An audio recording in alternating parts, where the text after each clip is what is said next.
산 황순원.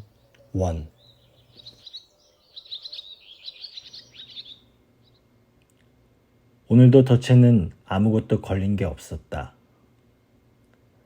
이런 가을철에는 을에 토끼 한두 마리와 웡 몇 마리는 갈 데 없었는데 웬일인지 올 가을에는 그렇지가 못한 것이었다. 그동안 짐승 종자가 다 없어졌단 말인가? 바오는 올가미와 덮치기를 다른 목으로 옮겨 놓았다. 이 길로 바오는 도토리를 주우러 가는 참이었다. 가까운 곳에 떡갈나무가 없는 것은 아니나 도토리골로 가야만 떡갈나무 숲이 있어서 알 굵은 도토리를 힘 안 들이고 주워 올 수가 있는 것이었다. 산에는 단풍이 들어 있었다. 산 중턱까지는 검푸른 전나무와 잣나무, 소나무로 들리고 그 사이에 단풍나무가 타는 듯이 물들어 있는 것이었다. 그리고 이 검푸르고 하얗고 누렇고 붉은 빛깔은 가까운 산에서 먼 산으로 멀어짐에 따라 그 선명한 빛깔을 잃어가다가 나중에는 저쪽 하늘가에 뽀얀히 풀려버리고 마는 것이었다. 어디를 보나 마찬가지. 산이요. 또 산이었다. 길이란 게 있으리 만무했다. 그러나 길 없는 길만 걸어 버릇한 바오에게는 조금도 불편스럽지가 않았다. 외로운 줄도 몰랐다. 본시 사람들과는 아무 교섭 없이 살아온 바오였다. 바오가 부모 아닌 딴 사람을 본 것은 7살인가 나서 처음이었다. 부모를 따라 부대 앞에 나가 있느라니까 어디서 사람의 목소리가 들려왔다. 보니 저 아래에 웬 사람이 하나 서서 이리 소리를 지르고 있는 것이었다. 흰 두루마기에 검정 갓을 쓴 사람이었다. 아마 그 앞을 지나가다가 길을 묻는 모양이었다. 아버지가 일손을 멈추고 돌아섰으나 미처 무어라고 대답을 못했다. 오랫동안 누구와 이야기를 주고받는 일 없이 살아왔기 때문에 갑자기 말문이 열리지 않는가 보았다. 지나가는 사람 편에서 더 소리를 지르지 않고 그냥 가버렸다. 그 걸음이 무척 빨랐다. 왜 그런지 이쪽을 무서워하는 눈치 같았다. 바오는 아버지 어머니와 같이 그 사람이 저쪽 산구비로 희끗거리며 사라질 때까지 서서 바라보았다. 마침내 그림자가 아주 배지 않게 되자 벼란간 아버지가 그쪽을 향해 목청껏 소리를 질렀다. 어이.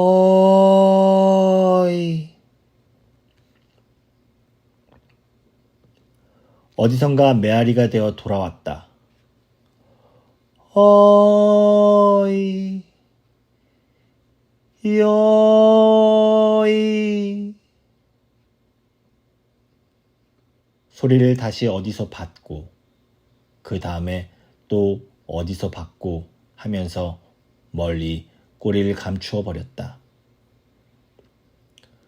훗날 바오는 아버지의 시체를 묻고 나서 어린 마음에도 가슴이 답답해 목청껏 소리를 질러 보았다. 어이, 어이. 바오의 아버지가 죽은 것은 산돼지한테 바친 것이 덧나서였다. 바오가 13살인가 났을 때의 일이었다. 아침에 나간 아버지가 돌아올 때가 지났는데도 안 돌아왔다. 덫을 들고 나간 것으로 보아 어디 무엇하러 갔는지는 알 수 있었다. 그날 바오도 따라 나갔을 것인데 전날 밤부터 배탈이 나서 못 따라 나간 것이었다. 어머니와 함께 찾아 나섰다. 아버지는 앞상 벼랑 한중턱에 떨어져 있었다. 산돼지한테 빗받쳐 굴러 떨어지다가 거기 뻗어나온 소나무에 걸린 것이었다. 피나무 밧줄을 가져다 간신히 끌어올렸다. 상처는 오른쪽 옆구리가 약간 찢어졌을 뿐 대단치 않았다. 그 상처가 날이 갈수록 아물지 않고 썩기 시작한 것이다. 느릅나무 뿌리를 캐어다 지디겨 붙여도 별 효험이 없었다. 아버지는 자리에 눕자 같은 말을 되뇌었다. 내가 실수를 하느라고 그날 산돼지 길목이 바뀐 줄을 모르고 얼음거리다가 새끼 새 많은 어미 돼지한테 이 봉변을 당했다. 앞으로 산에 사는 동안은 큰 짐승을 조심해라. 그리고 아예 이 편에서 먼저 큰 짐승을 건드릴 생각을 마라. 사실 아버지는 평상시에 큰 짐승이 걸릴 허방다리 같은 덫은 놓지부터 않았다. 겨울 아침에 집 앞을 지나간 호랑이 발자국이 눈 위에 나 있을 적도 있었지만 호랑이가 집 앞에서 어정거렸거나 집안을 엿본 흔적은 없는 것이었다. 아버지는 다시 말했다. 산에서 사려면 큰 짐승을 한 식구로 생각해라. 이러한 아버지가 죽기 며칠 전에는 이제 자기가 죽거들랑 이곳을 떠나 큰 짐승이 덜한 곳으로 가 살라고 했다. 끝내 산을 떠나란 말은 하지 않았다. 이 아버지의 말을 쫓아 바온에는 지금 사는 쌀이골로 옮겨 앉은 것이었다. 전나무 숲 사이에서 노루가 일어 거불거불 달아났다. 그때 풀숲에서 부두둑 꿩이 날아났다. 그러면 그렇지 꿩 종자가 없어질 리야 있나. 이제 덫에도 와 붙을 테지. 높고 낮은 등성이를 몇 넘어 귀룩나무가 서 있는 고개에 올라섰다. 그 밑이 돌자갈물이 흐르는 졸졸이 꼴이요. 그곳을 지나 오리나무 숲을 돌아서면 바로 도토리 꼴인 것이다.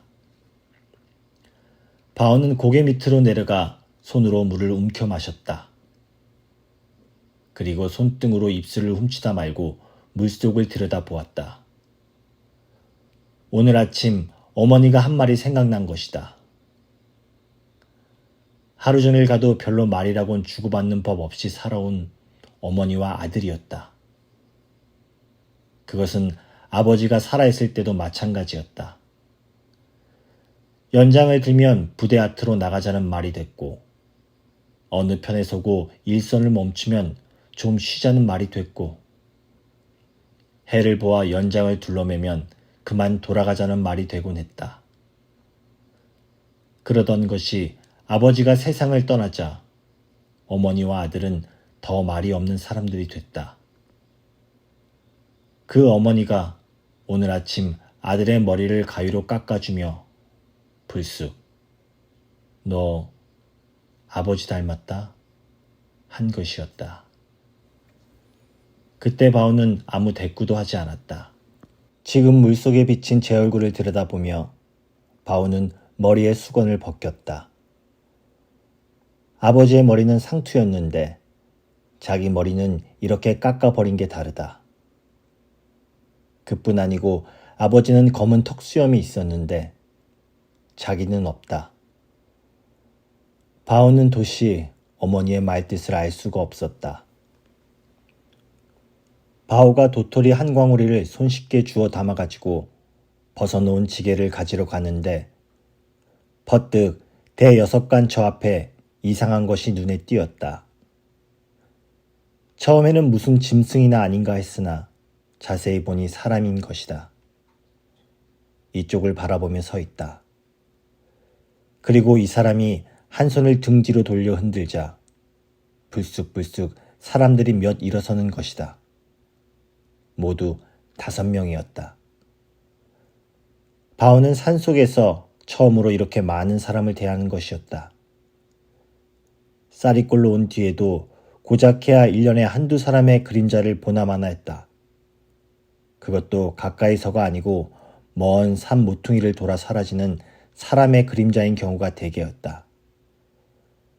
그저 바우로서 사람을 제일 많이 대해보는 건 봄철에 한 번씩 별마을에 갔을 때뿐이었다.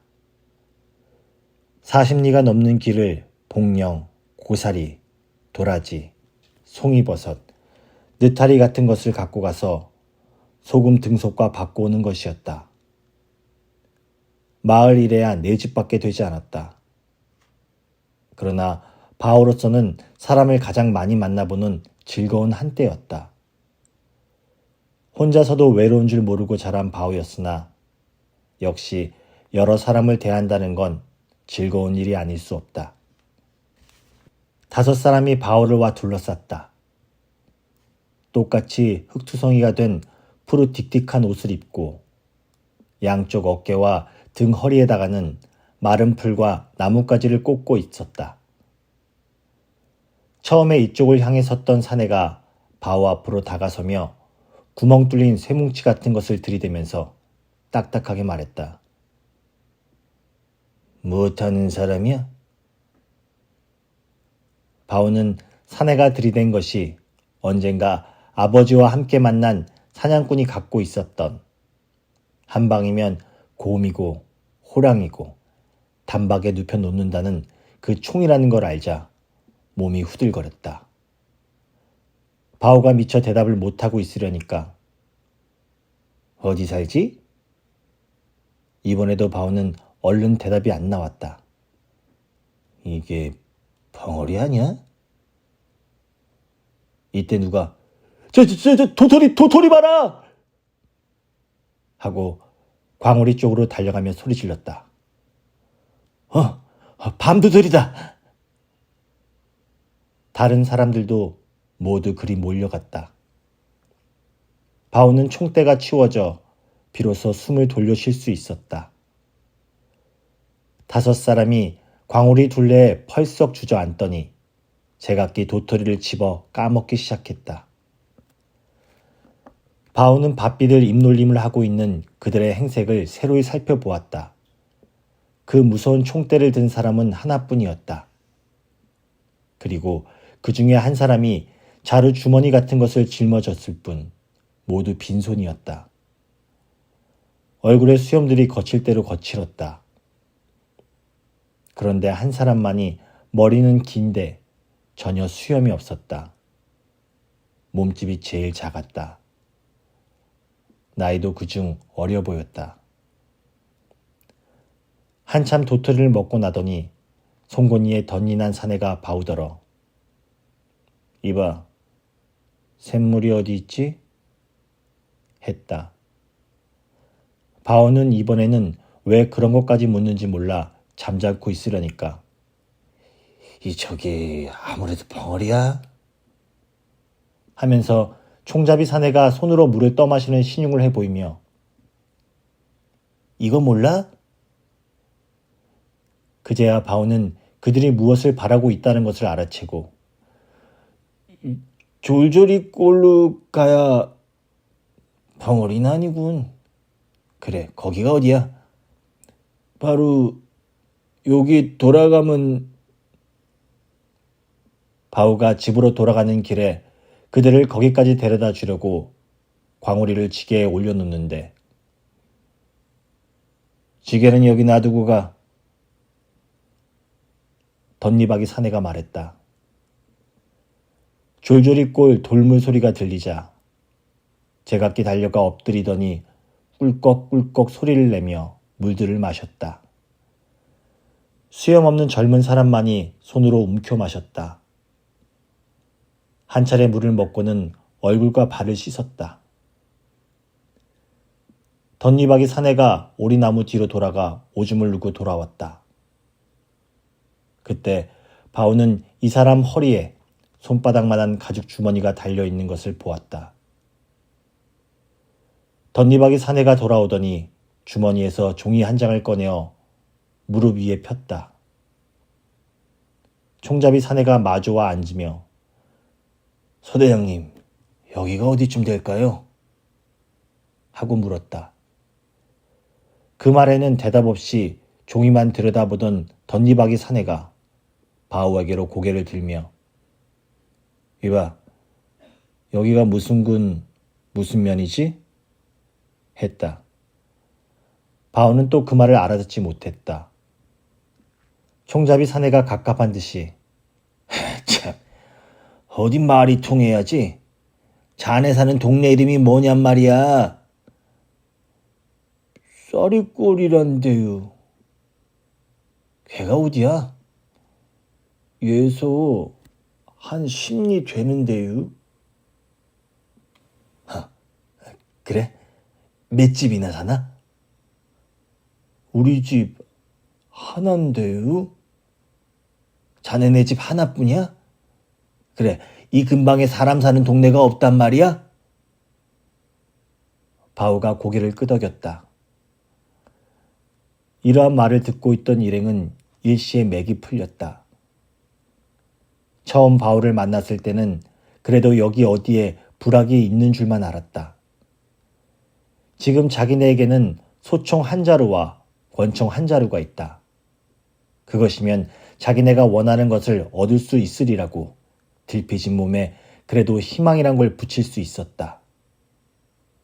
그랬는데 그 희망마저 끊어지고 만 것이다. 이 산골내기가 산다는 곳이 여기서 10리나 떨어져 있는 단 한 집뿐인데다가 이렇게 도토리를 주우러 여기까지 오지 않으면 안 된다는 살림 형편이 그들로 하여금 절망감을 느끼게 한 것이다. 소대장님, 이만큼에서 좀 쉬어가는 게 어떨까요? 모두 녹초가 된 모양이니. 총잡이 사내의 말에 덧니바퀴 사내가 폈던 종이를 접으면서 그러면 산으로 올라가 보지.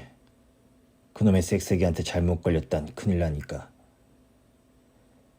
여기도 전투기가 오나? 총잡이 사내가 바오에게 물었다. 바오는 또 그 말이 무슨 말인지 못 알아듣는다. 쌕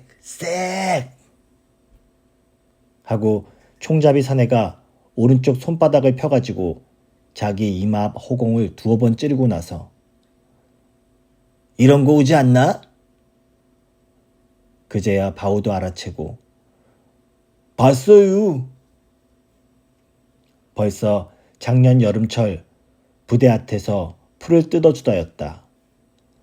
난데없는 세찬 바람소리에 놀라 고개를 드니 크나큰 날개를 가진 물건이 걸핏 머리 위를 지나가 저도 모르게 박고랑의 머리를 틀어박고 말았다.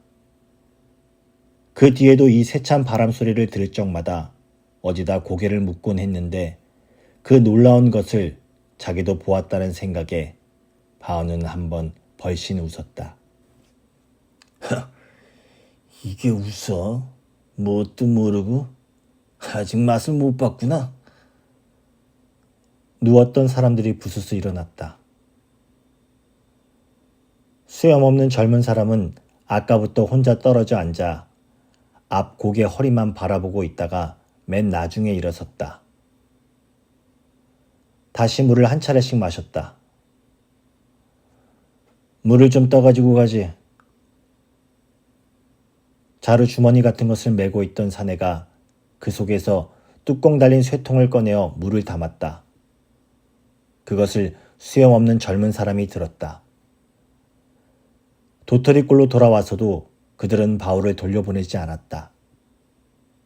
그들은 광우리를 지게에 지운 바오를 앞세우고 산으로 오르기 시작했다. 소대장은 앞으로 바오를 길잡이로 삼을 참인 것이었다. 전나무 숲과 자작나무 숲이 잇닿은 얼음에서 걸음을 멈추었다. 자루 주머니 같은 것에서 자그마한 삽을 하나 꺼내었다.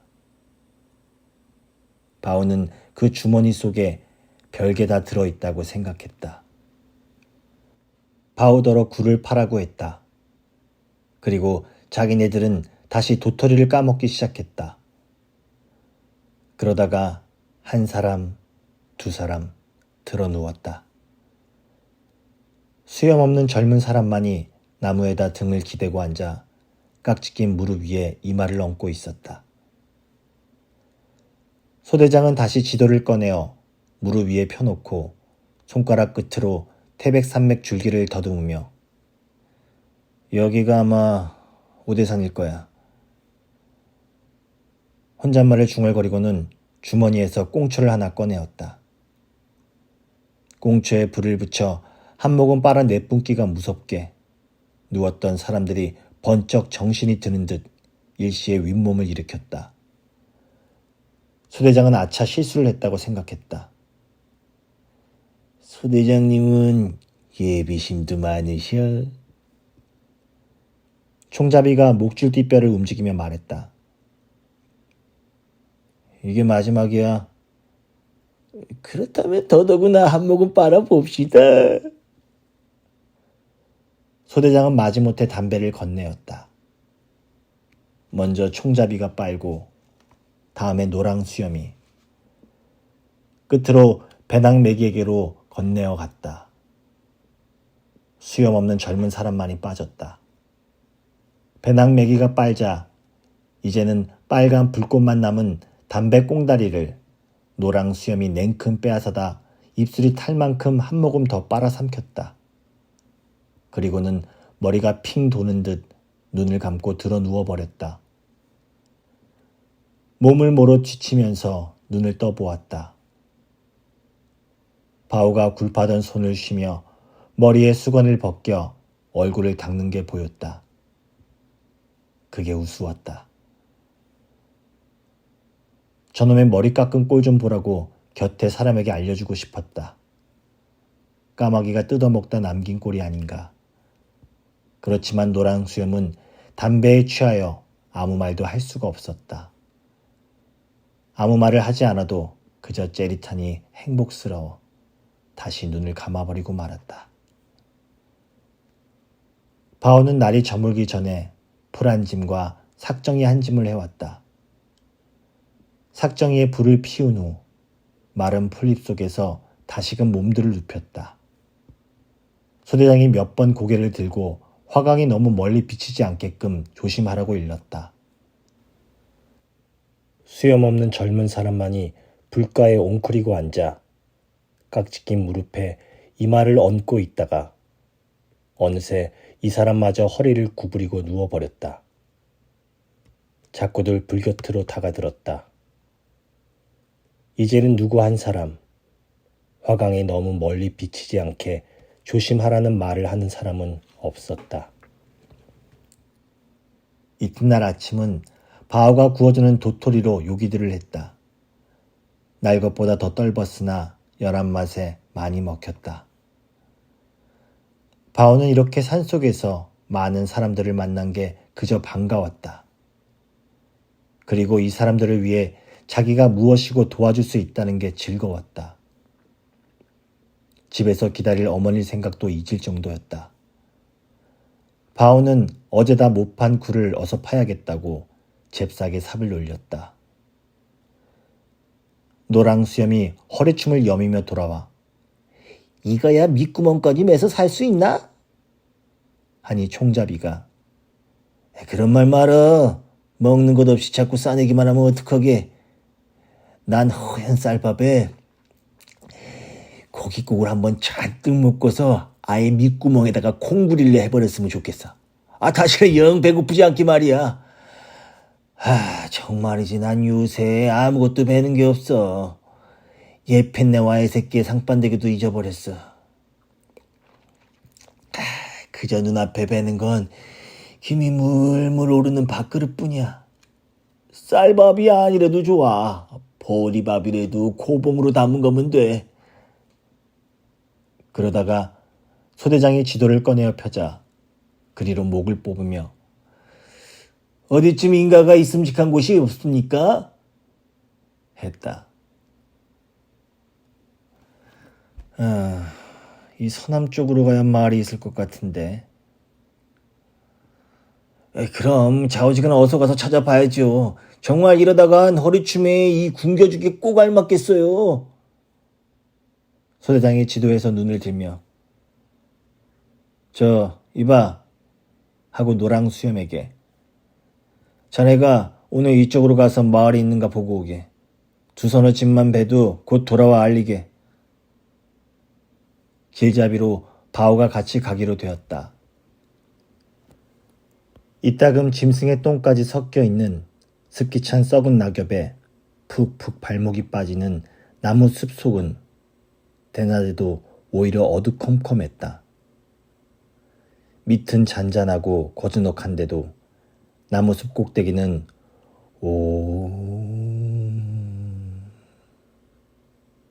바람 소리가 설레었다. 혹 나무숲이 그쳤는가 하면 벼랑이어서 곧장 가면 얼마 안 될 곳을 한참씩 돌아가야만 했다. 이런 산속에서 노란 수염은 바오한테 쥐저지기가 일쑤였다. 한 20리 남짓 걸었다. 어느 산구비를 돌며 노랑 수염은 여보게 좀 천천히 가세 하고 이런 때 서로 말이라도 주고받아야 심심파적도 되고 다리 아픈 것도 좀 잊을 것 같아. 자네 이름이 뭐지? 하고 말을 붙였다. 바우예요. 바우? 응, 바우. 그래, 식구는 몇이나 되나? 어머니와 단 둘뿐이에요. 그러나 되도록 말수를 늘리고자. 그럼 아버진 세상을 떠났나? 그래요. 동생도 없고? 네. 그러다가 노랑 수염은 그런데 참, 자네 나이가 몇인가? 바오는 얼른 대답지 못했다. 올해 몇 살이냔 말이야. 바오는 그것이 알쏭달쏭해서 잘 모르겠는 것이다. 쌀이 순이 돋을 무렵 어머니가 너도 이젠 22살이 됐다란 말을 한 일이 있는데 그것이 작년 일인지 올 봄의 일인지 분명치가 않은 것이었다. 그러나 잠잠코 있을 수만도 없어서 그저 22이라고 해두려는데 이게? 하고 노랑 수염이 픽 웃고 나서 새삼스럽게 바오를 한번 흩어보는 것이다. 그 눈이 아랫도리에 가 머물렀다. 정강이 위까지 걷어올린 잠방이 밑으로 드러난 구릿빛 다리가 걸음을 옮길 때마다 장단지의 핏대가 꿈틀거렸다. 다 클 대로 큰 장정인 것이다. 그래, 세 군데 털난 녀석이 제 나이도 몰라?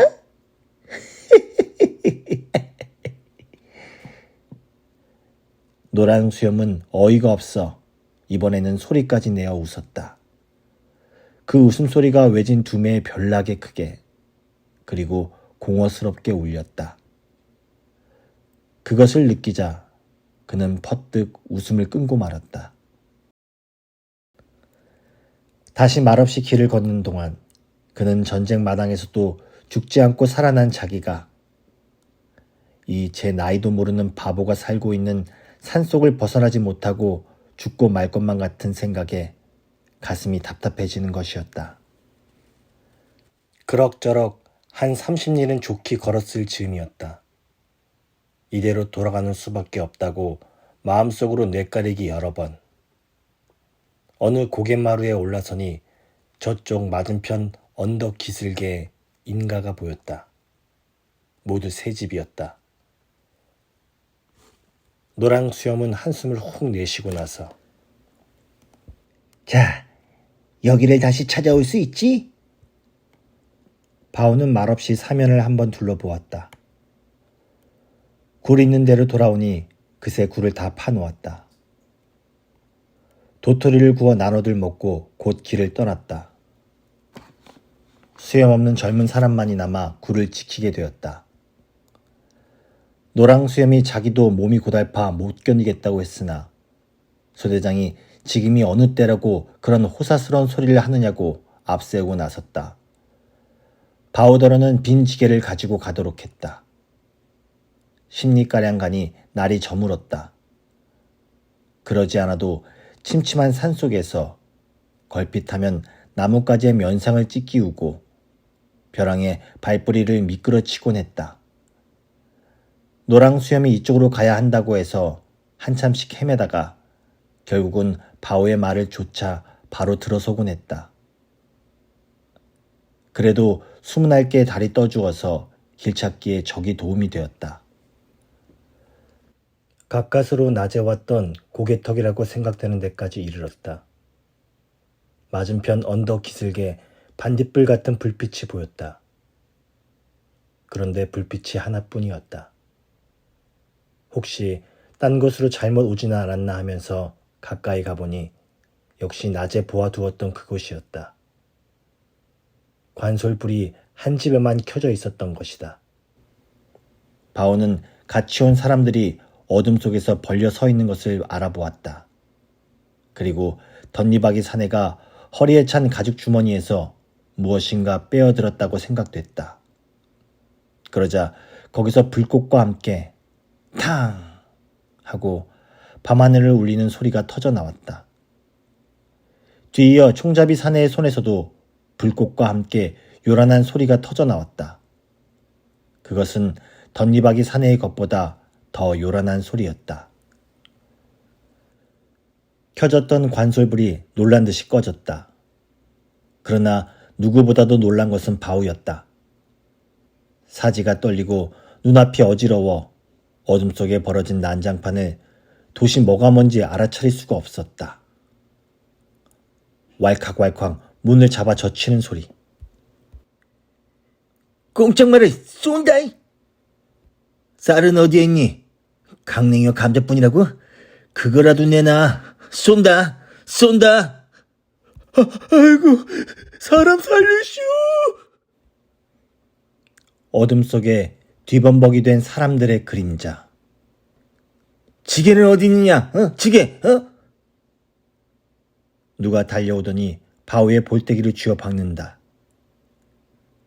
이 바보야! 어서 지게다 실지 못해? 소금은 어디 있어?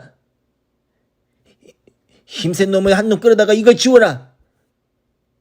어느 집에선가 입을 틀어 막히운 애 울음소리. 성기게 타갠 강냉이에 감자를 썰어놓고 한 밥이었으나 맛이 대단했다. 솥째 내려놓고 나뭇가지로 만든 젓가락으로 아구아구 먹어댔다. 반찬은 소금이었다. 야, 소금 맛이 이렇게 달았었나?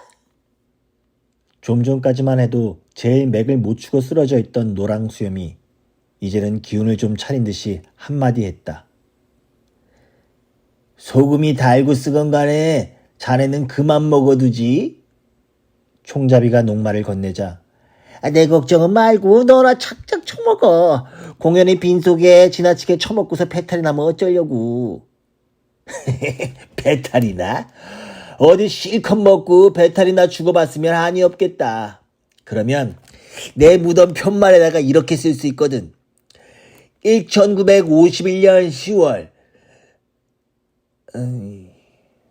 참, 오늘이 며칠 날이야? 누구 날짜를 제대로 아는 사람이 없었다. 이거 참 세월 가는 것도 모르고 사는군. 하여튼 9월달은 아닐 거고 1951년 10월 아무 날 아무 곳에서 유나무개는 밥을 너무 많이 먹고 배탈이나 죽었느니라. 어때? 그 머저리 같은 소리 작작해. 소대장이 힐끗 총잡이를 노려보았다.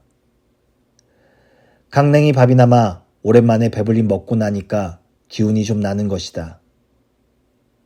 아무리 나고병이라 규율이 해이해졌다 하더라도 명색이 소대장인 자기 앞에서 너무 말을 함부로 하는 게 못마땅했다. 그는 자기의 위신을 갖추기 위해서라도 다시 한번 이런 때일수록 정신무장을 단단히 해야 해 하고는 먼저 젓가락을 놓고 자리를 떴다. 소대장이 저쪽으로 사라지는 것을 기다려 노랑 수염이 정말 이런 산골에서 살다가 한 세월 가는 줄도 모르고 있다가 죽고 말겠어. 글쎄 저 친구는 자기 나이 거 정도 모르지 않아? 어제 일이 생각나 바울을 가리키며 우스갯소리로 한 말이었다. 그만큼 배가 부른 것만으로도 살아났다는 기분들인 것이다. 바우와 어젯밤 짐을 지고 온 장정 먹으라고 솔 밑에 붙은 밥을 남겨두고 모두 물러 앉은 뒤 바우는 누룽지를 씹으면서도 자꾸 한 곳에만 눈이 갔다. 총이었다. 대체 저 쇠뭉치 어디에서 그처럼 요란한 소리가 터져 나올 수 있단 말인가. 그리고 큰 짐승도 퍽퍽 넘어간다니 생각할수록 신기하고 무서운 물건으로만 보였다. 장정은 통 아무것도 먹을 생각을 않고 웅크리고 앉아 먼 산만 바라보고 있었다. 솥에서 물러나 앉았던 총잡이가 갑자기 무슨 생각이 들었는지 훌 일어나 좀 전에 소대장이 사라진 쪽으로 빠른 걸음을 놓더니 좀 만에 돌아와 사람의 욕망이라는 건 더럽고 치사한 거야. 글쎄 오래간만에 음식이라고 뱃속에 집어넣었더니 담배 생각이 나더라고. 그러다 보니까 소대장이 지금 우리를 피해 어디로 간 것도 혼자 몰래 담배를 먹으려고 그랬구나 하는 생각이 나지 않겠어? 그래 쫓아가 봤더니 아니나 다를까 담배를 피고 있는 거야. 그런데 내 치사해서 내 발소리를 듣고선 어느 틈에 담배꽁다를 감춰버렸는지 깜짝같이 없는 거야. 그리고는 뭐 어제로 담배는 아주 떨어졌다나. 글쎄 내가 이 눈으로 금방 피우는 걸 봤는데도 이럴 때 그놈을 한 모금 빨아봤으면 죽어도 한이 없겠다. 모두 그렇다는 듯이 목줄띠 뼈가 한번 오르내렸다. 그러나 그들은 곧 양지 바른 곳에 몸을 눕혔는가 하자 대번 코를 골기 시작했다. 뒷설거지는 젊은 사람이 맡아서 했다. 바우도 나무 한 짐과 물 한 솥을 길어다 놓고는 아무데고 쓰러져 잠이 들어버렸다. 얼마쯤 자다가 귀를 째는 소리에 놀라 벌떡 일어났다. 잠결에도 그 소리가 어젯밤에 들은 그 소리임이 틀림없었다. 다른 사람들도 그 소리에 깬 듯이 두리번거리다가 소리난 곳으로 달려가는 것이었다. 바우도 뒤따라갔다. 덧니바퀴 사내가 이쪽을 등지고 서 있었다. 그리고 그 앞에는 어젯밤 짐을 지고 온 장정이 거꾸러져 있었다. 화근이 될 건 일찍거니 없애버리는 게 상책이야. 달아나도 재미없고 살려두면 괜히 양심만 흉낼 거고. 거꾸러진 장정의 팔다리가 후들거리다가 잠잠해지고 말았다. 흙물이 오른 적삼 잔등에 피가 괴어 흘렀다. 바오는 덧니바퀴 사내의 손에 들려있는 조그마한 쇳덩이를 바라보며 자꾸만 사지가 떨려 어쩔 수가 없었다. 기다란 총 못지않게 무서운 물건 같았다. 바오의 떨림은 덧니바퀴 사내의 분부를 받아 시체를 묻는 동안에도 그칠 줄을 몰랐다. 저녁에 굴 속에다 마른 풀을 깔고 한 옆에 불씨도 들여다 묻어 놓았다. 성냥도 아낄 겸 굴 안에 냉기를 덜려는 것이었다. 이날 밤 굴 한 구석에 박혀 잠이 들었던 바오는 무슨 소리에 또 잠이 깨었다. 어젯밤 일이 있고 오늘 낮에 일이 있는 뒤라 그런지 절로 잠기가 밝아진 것이었다. 누가 부스럭거리며 일어나는 모양이었다. 조금 뒤에 굴 아가리로 나가는 사람의 그림자가 보였다. 두 사람이었다. 굴밖 어룽진 달빛으로도 한 사람은 덧니바퀴 사내요, 다른 한 사람은 언제나 말없이 있는 젊은 사람이란 걸 알아볼 수 있었다. 순간 바우는 가슴이 철렁해짐을 느꼈다. 덧니바퀴 사내가 한 손으로는 젊은 사람의 손목을 잡고 한 손에다는 그 작은 총을 꺼내 들고 있지 않은가. 바우는 이제 그 무서운 소리가 들려오거니 했다. 그러나 밖은 나무숲 지나는 바람소리와 그 사이로 벌레 오는 소리만이 끈일락 이일락 들려올 뿐이었다. 한참 만에야 나갔던 두 사람이 돌아왔다. 바오는 그들이 무사히 돌아온 게 여간 반갑지가 않았다.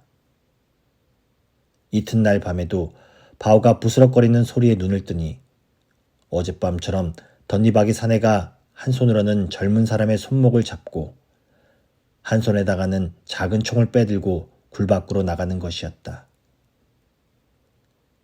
이날은 굴 안에 다른 사람들도 잠이 깬 듯 총잡이 사내의 목소리로 이런 때일수록 정신무장을 단단히 하라고? 누가 할 소린지 되지 못하겠으리.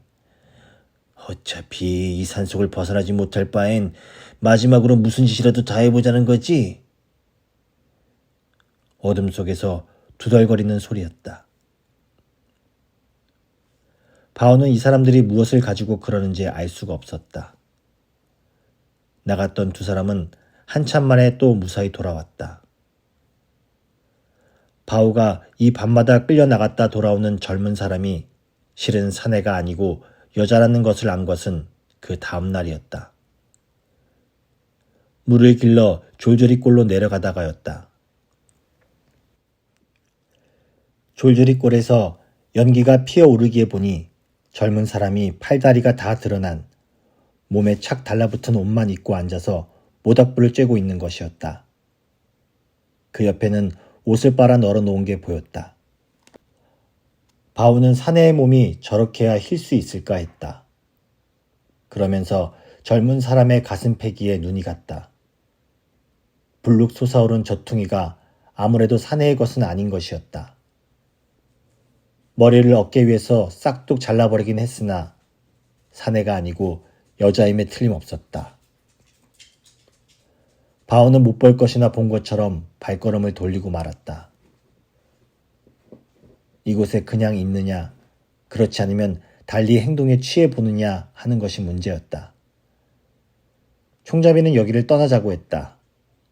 이제는 피로도 얼마쯤 회복되었으니 한 발자국이라도 더 본부대를 찾아 나서자는 것이었다. 더구나 식량이 좀 남았을 때 떠나야 한다는 것이다. 그렇지 않았다가는 이 산속이거나 어느 사람 모를 고장에서 굶어 죽지 않으면 얼어 죽고 말리라는 것이었다. 그러나 소대장의 의견은 그렇지가 않았다. 찾아 나서 보았댔자 소용없다는 것이다. 이미 자기네와 본부대 사이는 적에게 점령을 당하고 있는 터이니 섣불리 찾아 나선다는 것은 도리어 화약을 쥐고 불로 들어가는 격이라는 것이다. 그보다는 이만큼 깊은 산속에서 형편을 좀 보고 있는 게 상책이라는 것이었다. 그럼 앞으로 닥쳐올 주야 굶주리면 어떡합니까? 자네도 참 딱하군 그래. 부대를 찾아 나선다고 하루 이틀에 만나는 보장 있어? 양식만 해도 그렇지 그동안 뭘 먹고 사나? 그러지 말고 여기서 말이나 뒤지는 게 실속 있는 일이야. 그러면서 아군이 방북해오는 걸 기다리는 게 소대장은 그 문제를 더 토론할 필요가 없다는 듯이 자리를 떠 저쪽으로 가버렸다. 자기네끼리만 되자 총잡이는 마음속 편한 소리를 하고 있군. 이러다가 적의 수색대라도 만나는 날이면 모두 이건 줄 모르고 내 다 알지. 그저 그놈의 앵댕이에 붙어서 사는 날까지 위해서 살아보자 이 심보지. 그리고는 무엇에 우라가 치민 사람처럼 휙 총을 들고 일어나는 것이었다. 이날 총잡이는 노루 한 마리를 쏘았다. 그는 요 며칠 걸핏하면 산을 싸돌아다니기가 일쑤였다.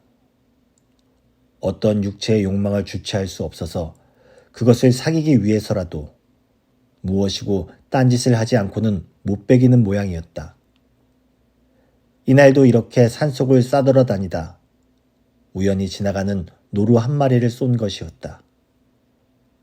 수노루였다. 바오가 지게로 져다가 가죽을 벗기고 각을 떴다. 허리 한가운데 살과 내장이 으깨어져 있었다. 바오는 며칠 전에 죽은 장정이 생각났다. 저녁은 아주 성찬이었다. 노랑 수염이 생각난 듯이 이럴 때 술이라도 한 잔 있었으면 제격이다. 하니 총잡이가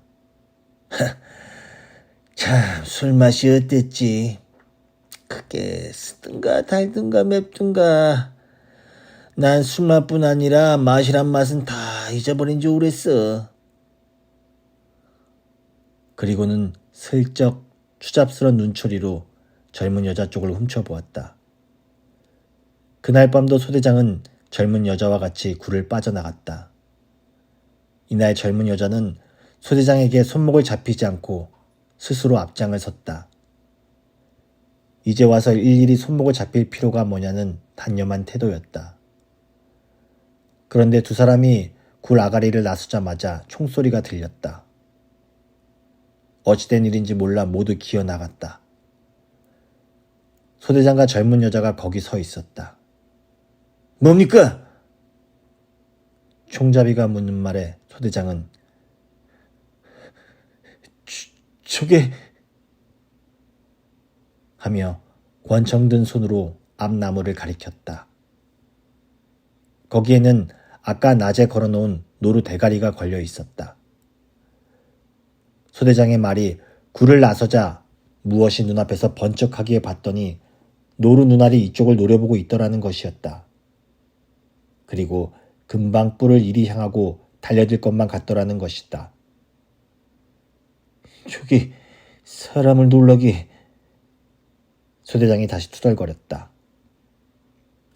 이튿날 그는 남은 다른 고기는 나중에 먹기로 하고 우선 대가리부터 삶게 했다. 오래간만에 기른 것을 먹어서 그런지 설사들이 났다. 총잡이만이 예사로웠다. 조반이 끝나자 그는 총 분해 소재를 시작했다. 바오가 그 구경을 했다. 볼수록 신기해서 견딜 수가 없었다. 조각이 난 이 쇠붙이 어디서 그런 요란한 소리가 나고 사람이나 노루를 단번에 죽일 만한 힘을 가졌단 말인가. 총구 소재를 하던 총잡이가 중얼거렸다. 이젠 총알이 한 알밖에 안 남았는데 이걸 어디 요긴히 써야 할 텐데. 뒤를 보러 갔던 노랑 수염이 돌아왔다. 총잡이 사내가 바오 쪽을 실끝 쳐다보면서 무엇을 그렇게 들여다보는 거야? 보면 알겠어? 저리 물라. 바오는 좀 더 앉아서 조각난 쇠붙이를 도로 맞추는 걸 구경하고 싶었으나 하는 수 없었다. 바오가 자리를 뜨자 총잡이는 새삼스레 주위를 한번 살피고 나서 이봐. 자네는 어떻게 생각해? 죽은 노루 대가리가 눈가를 부릅뜨고 사람한테 대들 수 있다고 봐? 그저 무엇이 달빛이 한번 번뜩한 걸 가지고 괜히. 노랑 수염은 이 친구가 어젯밤 이야기를 하는 모양인데 무슨 뜻으로 그런 말을 하는지는 알 수가 없었다. 글쎄, 겉으로만 큰 소리를 하면서 이만저만 겁쟁이가 아니거든. 그렇잖아? 노랑 수염은 총잡이의 흰자위 많은 눈과 마주치자 저도 모르게 고개를 끄덕였다. 그러니 그런 겁쟁이를 믿고 어떻게 따라다니냔 말이야. 문득 노랑 수염은 이제 무슨 일이 일어나는구나 했다. 노랑 수염이 생각한 대로 그날 저녁 때 일은 일어나고야 말았다. 전나무 숲 사이에서 총소리가 나 달려가 보았더니 소대장이 쓰러져 있는 것이었다. 총잡이가 쓰러진 소대장이 찾던 권총을 풀어 자기 허리에 차고 주머니에서 지도를 꺼내어 제 주머니에 넣으면서 혼잣말처럼 노루 새끼인 줄 알고 쐈더니구만. 그러다가 죽은 소대장 주머니 속에서 꽁초가 나오자 이것 보지, 예비심이 오죽 많은가. 그리고는 주머니 및 담배가루까지 샅샅이 긁어 모아 종이에 말아가지고 노랑 수염과 배낭매기와 더불어 맛있게 나눠 피웠다. 이번에도 송장은 바오가 묻었다. 날이 어둡자 노랑 수염은 굴 안에 묻어놓은 불씨에서 관솔불을 댕겨 놓고서 나뭇가지 셋을 총잡이 앞에 내밀었다. 이게 뭐냐? 제비. 제비? 제비는 무슨 제비? 노랑수염이 다 알면서 뭐 그러냐는 듯이 젊은 여자 쪽을 눈치채 보였다. 이거 왜 이래? 총잡이는 아까 소대장 시체 곁에서 담배를 나눠 피우던 때와는 달리 우악스럽게 노랑수염이 내민 나뭇가지를 후려쳐버렸다. 그리고는 젊은 여자의 손목을 끌고 굴 밖으로 나갔다. 그동안 2차례나 인가를 찾아 나섰다가 허탕을 치고 말았다. 한 번은 바우가 배낭매기와 갔었고 한 번은 노랑수염과 갔었다. 그러나 2번 다 삼사십리길을 더듬어 보았으나 인가라고는 하나 볼 수가 없어 그냥 돌아오고 말았다. 그렇지만 바우는 자기가 아는 봄철이면 소금을 바꾸러 가는 벌마을은 가르쳐주지 않았다. 한 번은 그쪽 방향으로 접어들려는 걸 그쪽은 낭떠러지 투성이라고 말하여 피했다. 바우는 어머니 생각이 났다. 그동안은 산속에서 여러 사람을 만난 반가움과 신기하고도 무서운 이 사람들의 행동이 그의 마음을 붙들어 놓고 있었던 것이었다. 어머니는 자기가 광오리를 치고 나왔으니 도토리꼴로 온 줄은 알 것이다. 그러면 필시 자기를 기다리다 못해 도토리꼴까지 찾아와 보았을 것이다. 바오는 거기 나무 위로 올라가 집 쪽을 향해 목청껏 소리를 질러 보았다. 어이! 어디선가 이 소리를 받았다. 어이! 요이! 소리를 다시 어디서 받고 그 다음에 또 어디서 받고 하면서 멀리 꼬리를 감추어 버렸다. 바오는 다시 어이! 소리를 질렀다. 그러나 이번에는 이 어이 소리를 어디서 받으면서 꼬리를 감추기도 전에 이 새끼가 미쳤나? 누굴 부르는 거야? 썩 내려오지 못하겠어? 총잡이 사내가 작은 총을 빼들고 바로 나무 밑에 와 있었다. 바오는 이 사내의 손에 들려온 물건이 얼마나 무서운 물건이라는 걸 아는 터이므로 당장은 자기가 집으로 돌아갈 수 없다는 걸 느끼면서 나무에서 내려오고 말았다. 한참 뒤에 총잡이가 지도를 펴놓고 있는데 배낭매기가 겁에 질린 얼굴로 달려왔다. 지금 저기 남모를 사람이 보인다는 것이다. 한놈이야? 얼핏 보기엔 한놈 같은데. 군복을 입었어? 응, 군복을 입은 것 같아. 총은? 못 봤어. 지도를 접어 호주머니에 넣는 총잡이의 손이 떨리었다. 하여튼 저쪽의 거동을 살피기로 했다. 좀 만에 남모를 사람 편에서 먼저 이쪽을 향해 걸어왔다. 보니 같은 군대의 사람이었다. 마찬가지로 패잔한 나고 중대의 한 사람으로서 오늘 이 방면으로 탐색을 나왔다가 누가 여기서 고함을 치기에 와봤다는 것이다. 그리고 자기 중대는 여기에서 동쪽으로 한 시올이 떨어진 산속에 있다는 거며 대원이 8명이라는 것을 알려주었다. 총잡이는 이 사람을 만나게 된 것이 조금도 달갑지가 않았다. 이쪽 소대장에 관한 것을 물을까 보아 가슴이 막막했다. 누가 찌를지도 모른다는 겁도 났다. 그래서 아무도 이 중대에서 온 사람과 이야기할 틈새를 주지 않도록 애썼다. 그러다가 중대에서 온 사람과 단둘이 되자 혹시 권총알 좀 없을까요? 해보았다. 실은 죽은 소대장의 허리에서 권총을 옮겨 찰 때 벌써 총알이 하나도 남아있지 않은 것이었다. 좀 전에 낯선 군인이 보인다는 보고를 듣고 지도를 접어넣던 손이 떨린 것도 상대편인 적인 경우에 대비할 총알이 하나도 없다는 생각 때문이었다. 있을 리가 있어. 지금 거기도 중대장님의 권총 한 자루와 소총 두 자루가 있지만 총알이 부족해 큰일이오. 되레 여기 것이 있으면 좀 빌려가야 할 형편이오. 중대에서 나온 사람이 다행히 이곳 소대장에 관한 것은 묻지 않았다. 그리고 다음 지시가 있기까지는 여기를 지키고 있으란 말을 남기고 돌아갔다. 그런데 이 사내가 저만큼 가는데 무엇을 눈치챈 듯 노랑수염이 뒤쫓아가는 것이었다. 총잡이는 등골이 싸늘했다. 소대장 이야기를 찌르러 가는구나 했다. 다음 순간 그는 노랑수염이 그런 말을 일러 바치기만 하는 날이면 맨주먹이라도 때려 죽여 없애버리라 마음먹었다. 노랑수염이 입가에 웃음을 띄우고 돌아왔다. 권총알도 떨어졌다면서? 그래, 총알이 좀 남아있는 줄 알았더니 그게 아니야. 그때 노루대가리 쏜 게 마지막 알이었어. 그리고 총잡이는 총알이 없어도 이걸 가지고 있는 게 좋을 거라고 권총을 노란 수염에게 건네고 나서 자작나무까지 3개를 꺾고 기분 좋게 들어 보이며 오늘 밤부터 제비뽑기다. 이튿날 어제 왔던 중대의 사내가 다시 왔다.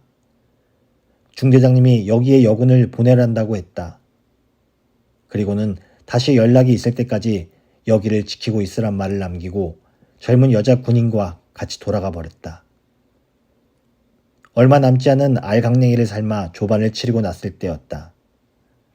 난데없는 폭음소리와 함께 제트기 한 대가 쎄익 하고 지나갔다. 모두 굴 속으로 허둥지둥 몸을 피했다. 바오도 얼른 나무 밑으로 몸을 피했으나 도무지 영문을 알 수가 없었다. 지금 지나간 그 물건이 이 사람들까지 겁내할 만큼 그렇게 무서운 물건인가. 이날 바오는 배낭매기와 함께 인가를 찾아 나섰다. 서북쪽으로 한 20여리 길은 실이 되게 가보았으나 인가라고는 찾아볼 수가 없었다. 그저 보이는 이 언제와 같은 산뿐이었다.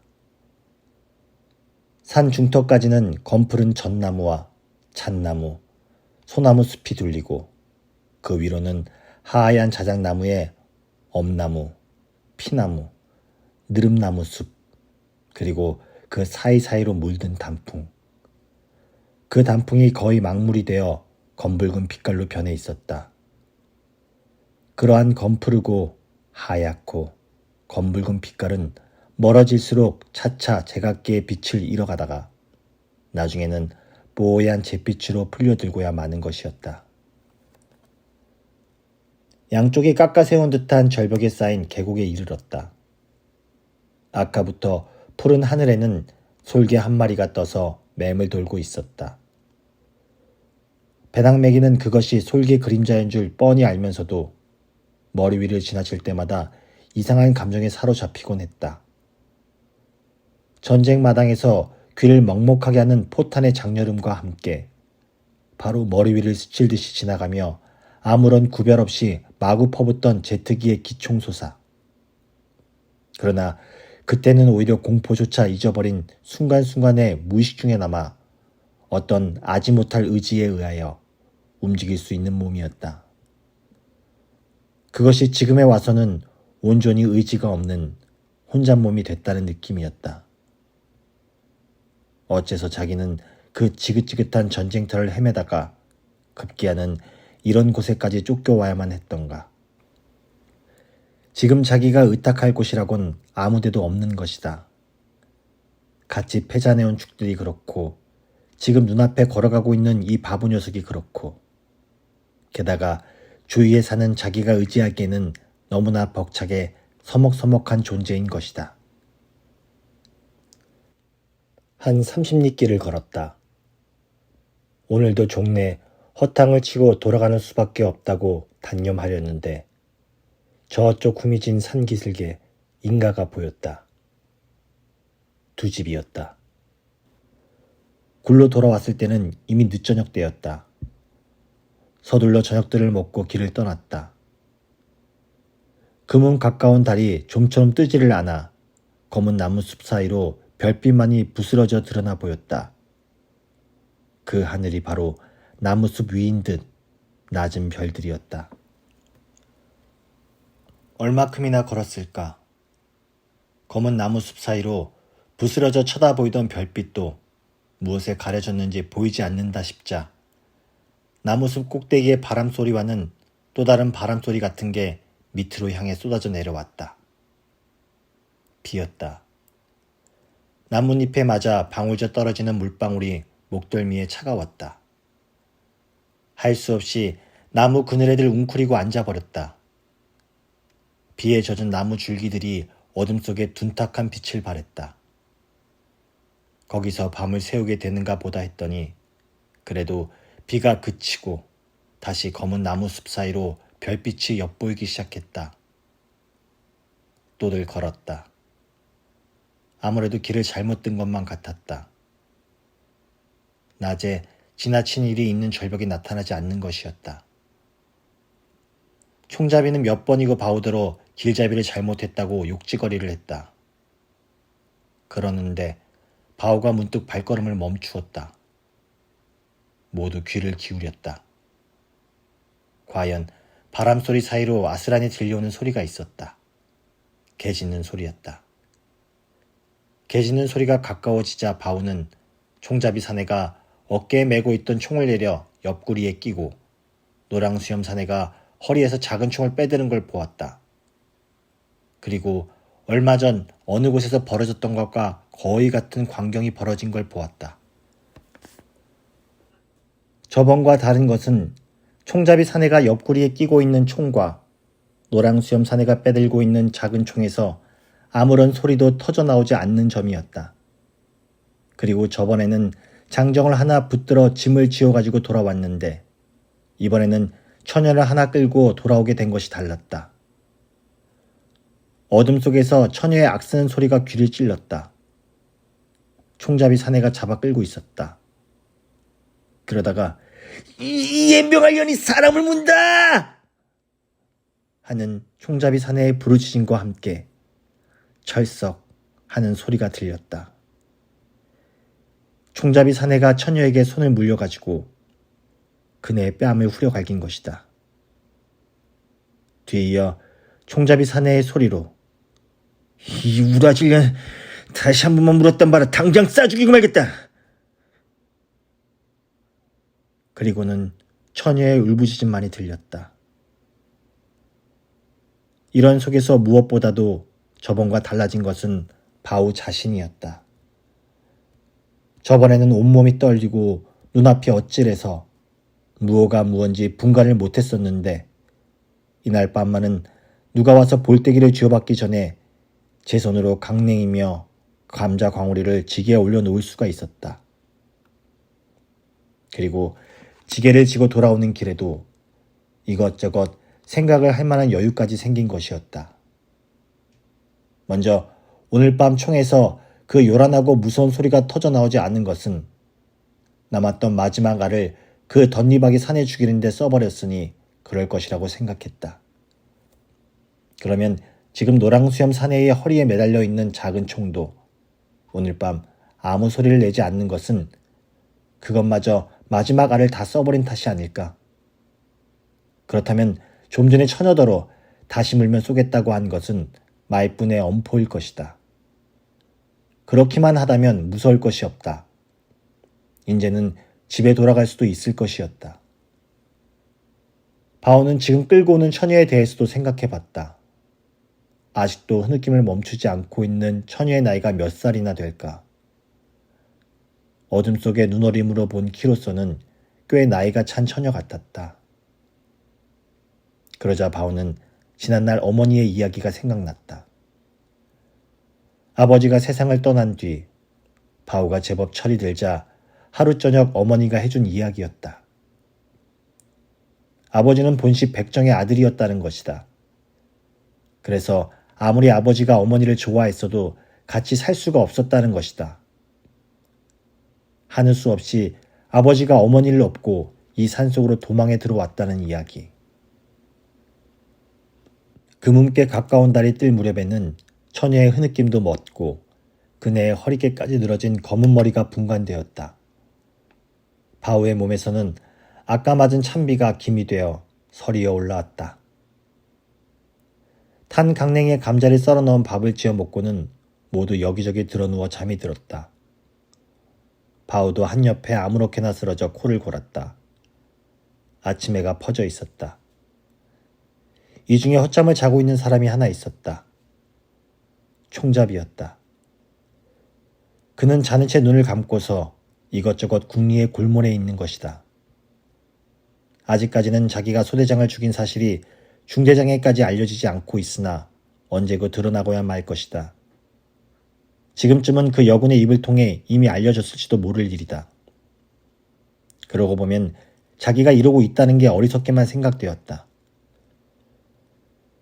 처음에 그는 마지막 판이라 자기도 할 짓을 다 해본 후 죽는 날엔 그저 죽고 말자는 생각이 있었다. 그러나 그게 이제 와선 달라진 것이다. 살 길만 있다면 어떻게든 살아보자는 것이다. 그러기 위해선 우선 이 산을 벗어나야만 한다고 생각했다. 다른 축이 다 골아 떨어져 있는 걸 안 그는 슬그머니 자리에서 일어났다. 그리고 조심스러이 저쪽에 혼자 얼굴을 감싸고 앉았는 처녀에게로 갔다. 처녀는 인기척을 듣자 부은 눈을 들고 입술을 떨기 시작했다. 무서워할 거 없어. 난 널 좋게 해줄 사람이니까. 너도 죽지 않고 살고 싶지? 총잡이는 나지막한 말소리나 다짐조로 살고 싶은 말이다. 나 하라는 대로 해야 한다. 알겠지? 처녀는 파랗게 질린 입술만 떨고 있었다. 그럼 너 지금 곧 저기 배는 바위 밑에 가서 숨어 있어. 그랬다가 나 하라는 대로만 해. 살려줄 테니까. 총잡이는 처녀의 턱을 한 손으로 쳐들어 저쪽 나무 사이로 보이는 큰 바위를 가리키고 나서 이어 처녀의 팔을 잡아 일으켜 그쪽으로 밀었다. 처녀가 마지못해 하는 걸음으로 바위 쪽으로 가는 것을 본 총잡이는 그 길로 바우가 누워있는 대로 가 조심스레 그를 흔들어 깨웠다. 그리고는 귓속말로 할 얘기가 있으니 지게를 지고 잠깐 저리 좀 가자고 했다. 바우는 무슨 영문인지 몰랐으나 총잡이가 하자는 대로 지게를 지고 따라 나섰다. 큰 바위가 있는 곳과 엇비스듬히 떨어진 곳까지 가서 총잡이는 걸음을 멈추며 자네 그동안 수고 많이 했네. 이젠 집에 가고 싶지? 바우는 그렇다고 고개를 끄덕였다. 그럼 내 집으로 돌아가게 해주지. 그리고 그동안 수고한 값으로 이 양복을 줄게. 자네가 입은 그 해진 옷 벗고 이걸 갈아입고 가라고. 총잡이는 이제 바우의 옷을 받고 입고 지게까지 진 후 처녀를 데리고 도망을 갈 참인 것이었다. 물론 바우는 이 총잡이 사내의 속셈을 알아차릴 리가 없었다. 뭐 생각해 볼 것도 없어. 자네야 평생 가야 이런 양복 구경을 해보겠나? 그동안 수고한 값으로 주는 거니 아무 생각 말고 입고 가라고. 그리고 이것도 내 선물로 주지. 이 소청까지. 바우가 저도 모르게 한번 벌씬 웃었다. 옷을 받고 입고 어깨에 총까지 맨 자기의 모습을 눈앞에 그려본 것이었다. 어쩐지 그러한 자기 모습이 부끄러워 고개를 돌렸다. 그것이 총잡이에게는 마다는 뜻으로 보였다. 이 새끼가 이쪽의 속을 알고 있는 것이나 아닌가? 그는 여간 마음이 초조하지가 않았다. 잠든 동료들이 깨기 전에 어떻게든 해야 한다는 생각이었다.